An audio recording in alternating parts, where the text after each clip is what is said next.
Assalamu alaikum wa rahmatullah. Tu sais, après des années d'accompagnement, je peux te dire que lorsqu'une femme commence à douter de qui elle est, c'est souvent le signe qu'elle est en train de changer de niveau. Et c'est souvent un passage. Parce que l'ancienne version devient trop étroite. Et ce malaise-là n'est pas un problème à corriger, c'est un appel à t'élargir. Et aujourd'hui, j'aimerais te parler de ça, de la femme multiple. Celle qu'on a souvent tenté de simplifier et qui n'a jamais été faite pour n'être qu'une seule chose. Parce que chaque femme porte en elle une reine qui s'impose, une mère qui s'oublie, une guerrière qui se lève alors qu'elle a besoin de dormir, une sage qui soupire, une héroïne qui recommence malgré tout, une rebelle qui lève les yeux, une jeune fille qui veut juste respirer. Et tout ça, oui, tu es tout ça. Et parfois tu ne comprends plus tes contradictions et c'est normal. Et Allah nous en parle dans Surat At-Tin, Surat 95. Et il a créé l'être humain dans la plus parfaite des formes. Et la perfection, ma sœur, c'est pas d'être simple, c'est d'être riche. Et dans toute cette richesse, j'aimerais te parler de quelque chose, d'exemples très concrets, des exemples qui peuvent faire mal, oui, parce qu'on s'y reconnaît, et qui guérissent, parce qu'ils mettent enfin des mots justes. Et le premier, je l'appelle la reine fatiguée. Tu connais ce moment où tu dois prendre des décisions, être forte, tenir à la maison, le travail, le mental, et tu tiens. Et tu tiens tellement que même ton oreiller te regarde avec respect. Et même la nuit, quand tout s'éteint, la reine se fatigue. Et parfois elle redevient une petite fille qui se dit « Ya Allah, Ya Rabbi, j'ai juste besoin d'un peu de douceur ». Et Allah répond dans Surat Ar-Ra'd, Surat 13, verset 28, « N'est-ce pas par l'évocation d'Allah que les cœurs s'apaisent ?» Et ton cœur ne manque plus de force, ma sœur. Il a juste besoin de respirer, d'invoquer, de te confier à celui qui sait, qui entend et qui donne. Je te parle maintenant de l'autre version, la mère qui n'en peut plus. Même si tu n'as pas d'enfant, tu as en toi cette énergie maternelle, celle qui donne, celle qui porte, celle qui protège et qui s'oublie. Et j'ai vu des femmes pleurer parce qu'elles ont crié le matin, oui, ou parce qu'elles n'avaient plus la patience qu'elles rêvaient d'avoir. Et je leur ai dit oui, une mère épuisée n'est jamais une mauvaise mère. C'est juste une femme qui a donné plus qu'elle n'en avait. Elle a donné plus que ce qu'elle devait, peut-être aussi. Une autre version de toi serait la mystique incomprise. Et tu sais, c'est cette femme en toi qui ressent tout. Les émotions des gens, les atmosphères, les silences qui font mal aussi. Et parfois tu te dis, pourquoi je remarque tout? Pourquoi je ressens tout? Pourquoi je suis touchée si vite? Et c'est parce que ton cœur est finement réglé. C'est un cœur attentif, vivant et profond. Comme un instrument sensible, tu sais, il vibre plus vite, il capte plus loin, il réagit plus fort. Et le problème, c'est pas ce que tu ressens. C'est quand tu vis dans un environnement, en fait, qui demande de t'endurcir au lieu de te respecter. Et ton cœur n'a pas besoin d'être fermé, il a besoin d'être protégé, nourri. Et quand il est respecté, ce cœur-là devient une force tranquille, une boussole, et non plus un fardeau. Et c'est là que j'ai envie de te parler de la guerrière brisée. Alors oui, on applaudit la guerrière jusqu'au jour où elle tombe. Et quand elle tombe, elle croit que c'est la fin. Alors que c'est juste le moment où Allah subhanahu wa ta'ala reprend le combat pour elle. Parce qu'Allah n'a jamais demandé à une femme de porter seule ce qui dépasse le corps humain. Alors oui, on applaudit la guerrière. Celle qui tient, celle qui encaisse, celle qui ne demande rien. Et on admire sa force, sa patience, sa capacité à continuer même fatiguée. Et puis un jour, elle ne tient plus, elle tombe. Pas parce qu'elle est faible, parce qu'elle a porté au-delà de ce qui lui était demandé. Et quand elle tombe, elle croit que tout s'effondre, qu'elle a échoué, qu'elle a perdu sa valeur. Alors qu'en réalité, c'est souvent le premier instant de vérité. Allah reprend le fardeau quand la femme n'a plus la force de le porter sans se briser. Et pourquoi Allah reprend le fardeau? Parce que la force n'a jamais été une preuve de foi. Parce que l'endurance n'a jamais été un objectif spirituel. Parce que tenir jusqu'à s'écraser n'a jamais été du sabr. Et Allah nous le dit dans Surat al-Baqarah, il le dit de manière très claire, verset 286. Allah n'impose à aucune âme une charge supérieure à sa capacité. Et quand tu continues malgré l'épuisement, malgré les signaux du corps, malgré la fatigue du cœur, c'est plus une capacité, c'est une survie. Et Allah ne bénit pas la survie permanente.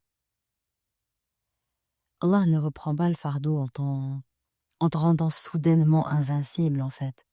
Il le reprend en t'arrêtant, parfois par une fatigue que tu ne peux plus ignorer, parfois par des larmes que tu ne contrôles plus, parfois par une chute intérieure qui t'obligerait à lâcher. Et c'est plus une punition, c'est une miséricorde. Oui. Comme si Allah te disait, pause, tu as porté assez longtemps, laisse-moi faire maintenant. Et souvent c'est à ce moment-là que les masques tombent, que les rôles s'effondrent, que les je dois se taisent. Et la femme redevient une servante aimée, et pas une combattante épuisée. Tu sais, la chute, c'est pas la fin. C'est le moment où Allah subhanahu wa ta'ala te retire un rôle qu'il ne t'a jamais confié, que souvent tu t'es imposé. Et tu n'étais pas censé sauver tout le monde, et tu n'étais pas censé tout porter, et tu n'étais pas censé t'oublier pour que le monde tienne. Quand Allah reprend le combat, il te rend à ta juste place. Une femme qui se respecte, et non une femme qui s'use. Alors, si tu es fatigué au point de ne plus pouvoir avancer, ce n'est plus un échec. C'est peut-être qu'Allah te dit, avec une infinie douceur, laisse. Laisse, ce combat n'est pas le tien, repose-toi en moi. Et rappelle-toi ceci profondément. Allah ne t'aime plus quand tu t'effondres, il te soulage quand tu t'effondres. Parce que son amour ne s'active pas quand tu te tiens, il se manifeste quand tu te lâches. Et que tu lui rends enfin ce qui lui appartient. Tu sais, j'ai envie de te parler maintenant de la rebelle, la femme rebelle et qui culpabilise. Celle qui ose enfin dire stop, ça suffit, je mérite mieux. Et celle qui le pense fort. Et puis elle doute. Pendant 3 jours, elle culpabilise, elle se demande si elle n'a pas été trop dure. Et elle revient expliquer, puis réexpliquer encore. Pas parce qu'elle s'est trompée, parce qu'elle n'a pas appris à poser des limites sans s'excuser. Et on lui a jamais appris que dire non pouvait être paisible. On lui a appris à être gentille, à préserver, à ne plus déranger. Alors quand elle pose une limite, son corps tremble. Son cœur cherche l'approbation. Et c'est normal. Tu n'as pas été élevé pour poser des limites. Tu as été élevé pour t'adapter.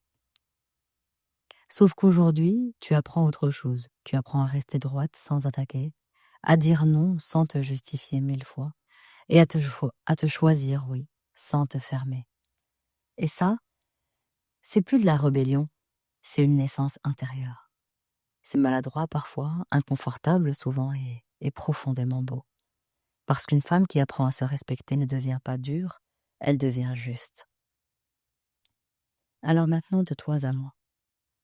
Il y a des jours où tu es reine, et d'autres où tu es la chasseresse, sauf que tu rates toutes tes flèches, hein. Et il y a des jours où tu veux comprendre la féminité profonde, et d'autres où tu veux juste qu'on te laisse regarder ta série avec un thé. Et il y a des jours où tu veux être mystique, profonde et spirituelle, et tu finis par pleurer. Et c'est normal. On n'est pas faite pour être cohérente tous les jours, on est faite pour être vivante. Alors maintenant tu me connais, tu sais que j'aime parler à Allah avec des mots simples. Et j'aime lui parler des blessures. Alors pour toi la reine, invoque et dis Ya Allah, Allahumma ij'alni min ibadika al-muhsinin, Ya Allah. Ya Allah, fais de moi une femme qui dirige son cœur avec sagesse et son monde avec douceur, Ya Rabbi. Et pour toi la mère, invoque et demande Allahumma rzuqni sabran jamila. Accorde-moi, Ya Allah, une patience belle qui ne casse ni moi, ni ceux que j'aime. Et pour toi, la mystique sensible, invoque. Et dis-lui, Ya Allah, Allahumma nawwir qalbi binourik. Ya Allah, illumine mon cœur par ta lumière. Et pour toi, la guerrière, invoque et dis-lui, Hasbi Allah wa ni'mal wakil. Tu combats pour moi, Ya Rab. Tu sais, ma sœur, tu n'as jamais été trop et tu n'as jamais été insuffisante. Tu n'as jamais été brisée au point d'être inutilisable. Tu es un livre, un immense livre, avec des chapitres vivants. Et certaines pages sont déchirées, et certaines sont réécrites à la hâte, et certaines encore sont pleines de lumière. Et d'autres, tu n'oses même plus les ouvrir. Et je sais, Allah, oui, toi Allah, tu connais chaque page, et tu connais chaque virgule, et tu n'as jamais cessé de croire en moi, Ya Rabbi. Et tu me le répètes, tu me le rappelles dans Surat al-Baqarah. Allah ne charge aucune âme au-delà de ce qu'elle peut porter. Alors ma sœur, tu n'es plus faible, tu es chargée d'une mission. Et peut-être que ce podcast est juste le premier rappel. Et ce travail-là, c'est difficile de le faire seul. Et bientôt, Inch'Allah, je t'ouvrirai un espace pour aller plus loin. Un espace où tu pourras explorer ton âme, comprendre tes différentes versions de toi, ta lumière, tes ombres, tes contradictions et surtout ta profondeur.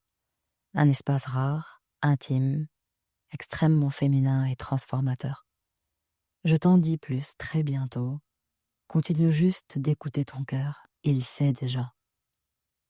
Et barakallahu fiki d'avoir traversé ce voyage avec moi. Qu'Allah apaise ton âme, élève ta féminité, adoucisse ton cœur et éclaire ton chemin. Allahumma amin ya rabbil alamin. Moi je suis Firdaus, et depuis des années j'accompagne les femmes à sortir de la tension permanente, de la survie émotionnelle et de l'adaptation qui épuise. Mon travail c'est de restaurer une féminité digne, stable, calme et rayonnante. J'accompagne celles qui veulent aimer sans se perdre, et guérir sans se couper, et avancer avec Allah comme repère. Et si ce podcast t'a fait du bien, partage-le à ceux que tu aimes pour leur être utile à ton tour. Et mille merci pour la note et le commentaire que tu laisseras. Ça me permet aussi de le faire connaître et de savoir que j'ai été utile et de continuer bi'idhnillah ta'ala. Et rappelle-toi surtout que tu es bien plus et que tu vaux bien plus que ce que tu fais et ce que tu montres.